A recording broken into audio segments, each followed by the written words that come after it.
اس پہلے تھے 39واں عدد تھا حضرت امیر حمزہ کا.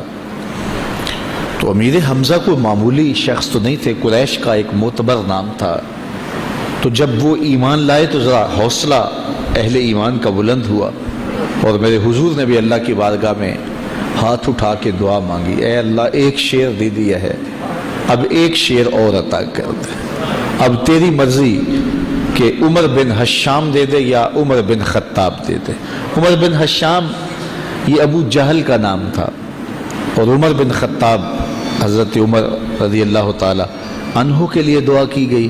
کہا ان دونوں میں سے جو تجھے پیارا لگتا ہے مالک وہ اسلام کو عطا کر دے، 40 کا عدد پورا ہو جائے. اچھا، اب حضرت امیر حمزہ کا ایمان لانا کوئی معمولی واقعہ تھا نہیں.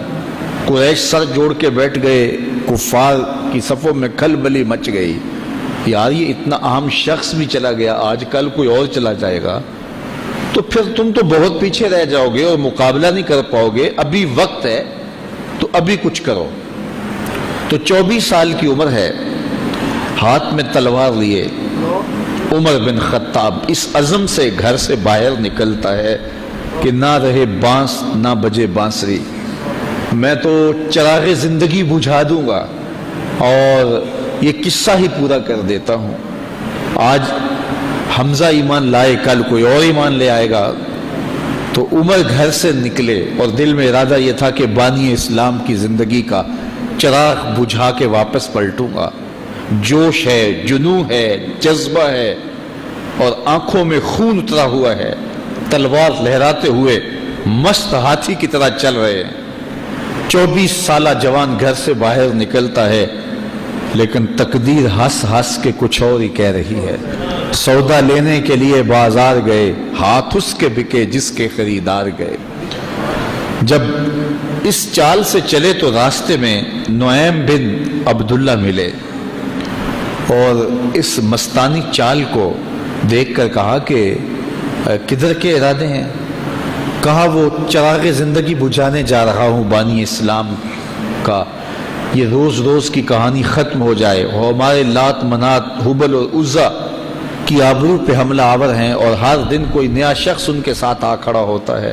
آپ کو پتہ ہوگا حمزہ بھی اب ایمان لے آئے ہیں، تو میں چاہتا ہوں کہ میں یہ قصہ ہی تمام کر دوں. تو نعیم بن عبداللہ زیر لب مسکرائے اور کہا عمر گھر کی خبر تو لے لینی تھی. اچھا، عمر غیرت کا مجسمہ تھا، تو بڑے غصے سے کہا کیا کہانی ہے؟ کہا تمہاری بہن فاطمہ بھی ایمان لے آئی ہے، تمہاری بہنوئی بھی مسلمان ہو گئے. کہا سچ سے؟ کہا ہاں سچی خبر دے رہا ہوں. اللہ اکبر. یہ رخ سیدھا اپنی بہن کے گھر کی طرف کر لیتے ہیں. جب دروازے پر پہنچا تو اندر سے قرآن پڑھنے کی آواز آ رہی تھی. معلم ان کو قرآن سکھانے کے لیے گھر بیٹھا ہوا تھا اور یہ قرآن سیکھ رہے تھے. زور زور سے دروازے پہ دستک دی. دستک کے جارحانہ انداز سے بہن سمجھ گئی کہ یہ عمر کے ہاتھوں کی دستک لگتی ہے. تو اس معلم سے کہا کہ تمہیں ہم چھپا دیتے ہیں تو ہم اپنے بھائی سے خود سامنا کریں گے. دروازہ کھولا تو غصے میں بفرے ہوئے تھے. سنا ہے تم بھی دین چھوڑ دیا ہے، سابی ہو گئے ہو، یعنی اپنے گزشتہ دین کو ترک کر دیا ہے. اور اپنی بہن پہ ٹوٹ پڑے اور مارنے لگے، حتیٰ کہ انہیں لہو لہان کر دیا.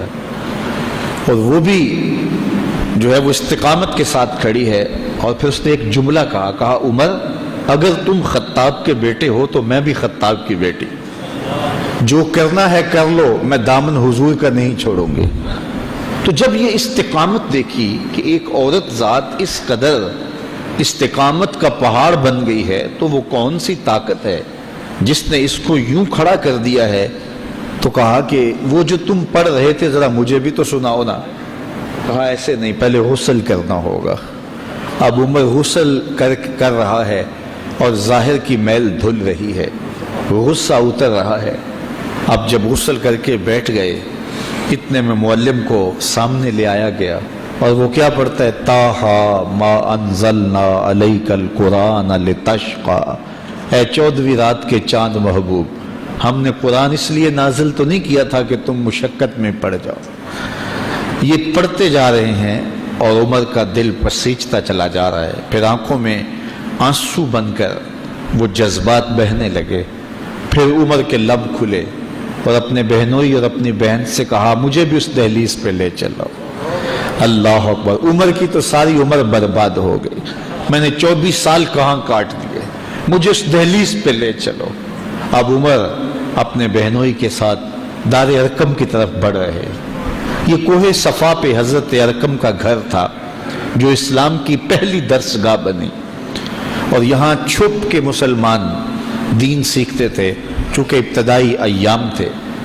تو جب عمر کو آتے ہوئے دیکھا تو کسی نے دروازے کی درزوں سے دیکھا کہ عمر آ رہے ہیں, تو کہا کہ عمر آ رہے ہیں. عمر کی ہیبت تو تھی, تو امیر حمزہ کہا کہ اگر اچھے ارادے سے آئے ہیں تو استقبال کریں گے, خوش آمدید کہیں گے, لیکن اگر برے ارادے سے آئے ہیں تو ان کی تلوار سے ان کی گردن کاٹیں گے.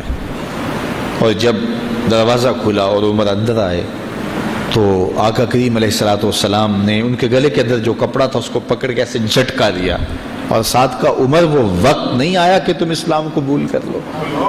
اللہ اکبر. بس وہ جھٹکا دینے کی بات تھی تو عرض کی حضور وہ وقت آ گیا ہے, اور عمر کے لبوں پہ کلمہ توحید جاری ہو گیا. تو ارقم رضی اللہ تعالیٰ عنہ کے گھر میں بیٹھے ہوئے ان صحابہ نے بلند آواز سے کہا اللہ اکبر. مکے کی وادیاں گونج اٹھیں. اور پھر حضرت عمر ایمان لانے کے بعد پہلی بات جو حضور سے کرتے ہیں, کیا حضور ہم حق پہ نہیں ہیں؟ حضور نے فرمایا ہم حق پہ ہیں. کہا اللہ کا دین سچا نہیں ہے؟ فرمایا اللہ کا دین سچا ہے. آپ اللہ کے سچے رسول نہیں ہیں کیا؟ کہا میں اللہ کا سچا رسول ہوں. تو کہا پھر ہم چھپ چھپ کے عبادت کیوں کریں؟ اللہ اکبر. تو کہا سین حرم میں چلتے ہیں. اب مسلمانوں کی 2 صفیں بنی.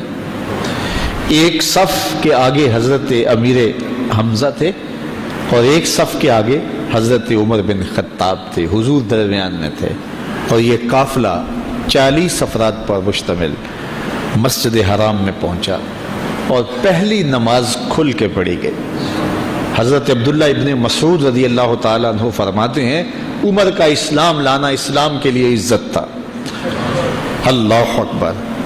اور ادھر یہ صفیں چل رہی ہے, دار ارقم سے, کوہ صفا سے حرم کے صحن کی طرف یہ لوگ اتر رہے ہیں, اور ادھر جبریل قرآن لے کے آیا یا ایھا النبی حسبک اللہ ومن اتبعک من المؤمنین. اے نبی تیرے لیے اللہ کافی ہے اور یہ تیرے جانثار کافی, جو تجھے مان چکے ہیں یہ تیرے لیے کافی ہیں.